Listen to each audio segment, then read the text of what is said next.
Si vous rencontriez des esprits dans la rue, que feriez-vous? Bonjour, ici Amiro Otaku, nous voici pour une nouvelle découverte manga, et aujourd'hui on va parler de Jujutsu Kaisen.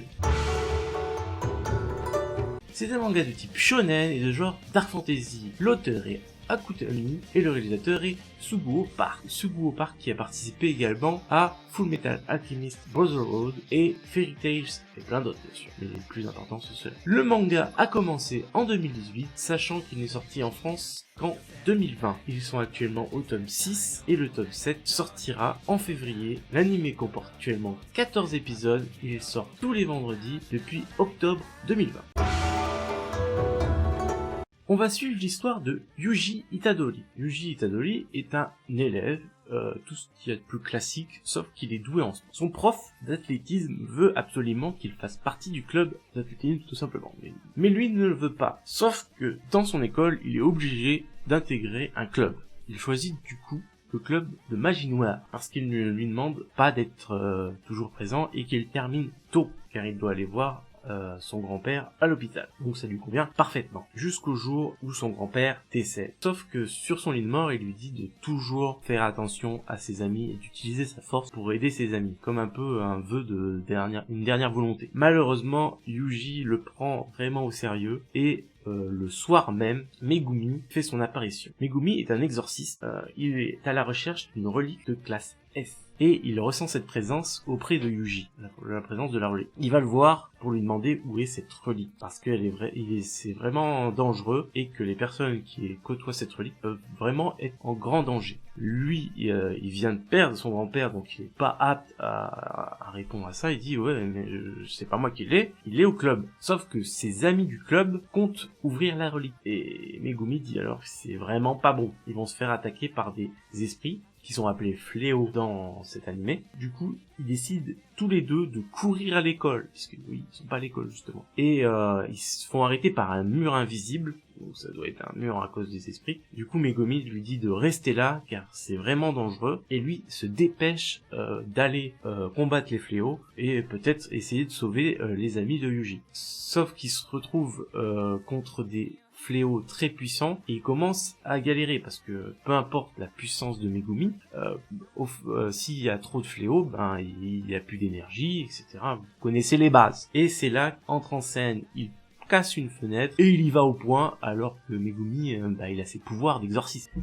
Justement pouvoir détruire ses fléaux. Mais pas peur, il y va au point et réussit à sauver ses amis, enfin à les extirper des monstres, ils étaient en train de se faire aspirer, et pas de chance, donc Megumi a réussi à tuer le reste de fléaux, sauf qu'ils n'avaient pas vu qu'il y avait un fléau beaucoup plus puissant, et du coup Megumi, en voulant protéger Yuji, se prend une bonne castagne et ne peut plus trop combattre. Il est encore conscient mais il ne peut plus se battre. Du coup Yuji essaye de se défendre le mieux possible, sauf que au point il ne peut pas blesser un fléau. Il a la relique en main parce que faut pas que les fléaux la mangent, sinon ils deviennent surpuissants. Et il réfléchit comme un con, mais il réfléchit et se dit mais attends, si cette relique peut rendre puissant un fléau, est-ce que si je la mange, je deviens puissant?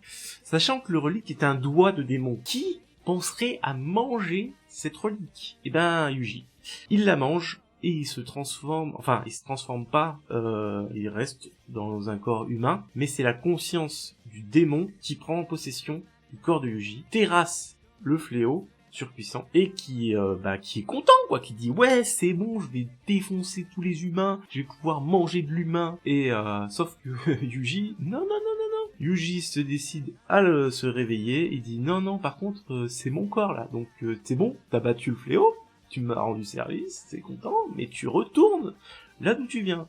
Donc il réussit à garder le contrôle et voilà. Ça après la suite, qu'est-ce qui va se passer? Une petite alerte spoil d'ailleurs, parce que je veux poser une petite énigme, donc il va avoir une petite alerte spoil, vous inquiétez pas, vous aurez le timing pour contourner le spoil, mais en gros il va avoir le choix, donc c'est pas vrai, c'est pas un très gros spoil, c'est juste début de l'épisode 2, il va avoir le choix entre vivre et être le réceptacle des reliques S de ce démon, parce que c'est un doigt et il en avait plusieurs, qui est logique, même plus de 10 il me semble qu'il en a 20, si je dis pas de bêtises. Et du coup, soit il a le choix d'être le réceptacle des reliques, soit de se faire tuer. Que va-t-il choisir? Est-ce qu'il va essayer de fuir et de pas être le réceptacle, du coup, parce que il va pas se laisser tuer, c'est ce qui est logique, hein. Soit devenir exorciste, manger des petits doigts au petit déjeuner, et tout se passera bien. Et dans tous les cas, il finira par mourir. C'est ce qu'on lui dit. On lui propose soit tu meurs tout de suite, soit tu meurs après avoir absorbé les 20 doigts du démon. Donc ça, je vous laisserai le découvrir. Alors, concernant mon avis, j'ai adoré. J'adore toujours puisqu'il est en cours. Mais ouais, j'ai vraiment hâte que chaque épisode sorte. Parce que on a différentes histoires avec le même personnage. Mais on a un peu les histoires, on n'a pas encore vraiment intégré les histoires de ses compagnons. Comme Megumi, on sait pas encore trop son histoire. Mais j'espère qu'on va en apprendre davantage. En tout cas, ils ont l'air de vouloir. Mais là, pour l'instant, dans le début, on voit surtout Yuji. On voit qu'est-ce qui va le rendre plus fort. Et ça, je trouve ça cool, grâce à des petites histoires un peu hors contexte, mais ça fait partie de l'entraînement. Des fois, dans les entraînements, ils nous montrent pas tout. Là, on voit un peu l'entraînement qu'il subit et ce qui va changer son mental, on va dire. Et ça, je trouve ça très cool. Après, les systèmes d'action, notre personnage qui est un peu débile, mais enfin, il est pas vraiment débile. Hein. Oh, attention, je vous vois. Il est pas débile, mais voilà. Il est un peu comme les personnages de shonen. Il réfléchit pas, il tabasse. Et donc ouais, je trouve que voilà, c'est assez sympa. On rejoint les animés shonen. Un bon shonen à regarder, que je vous conseille. Donc n'hésitez pas à me dire ce que vous avez pensé de l'animé si vous le regardez. N'hésitez pas à me conseiller un animé si vous voulez que j'en parle. Et nous, on se retrouve pour une prochaine vidéo. Matakondo!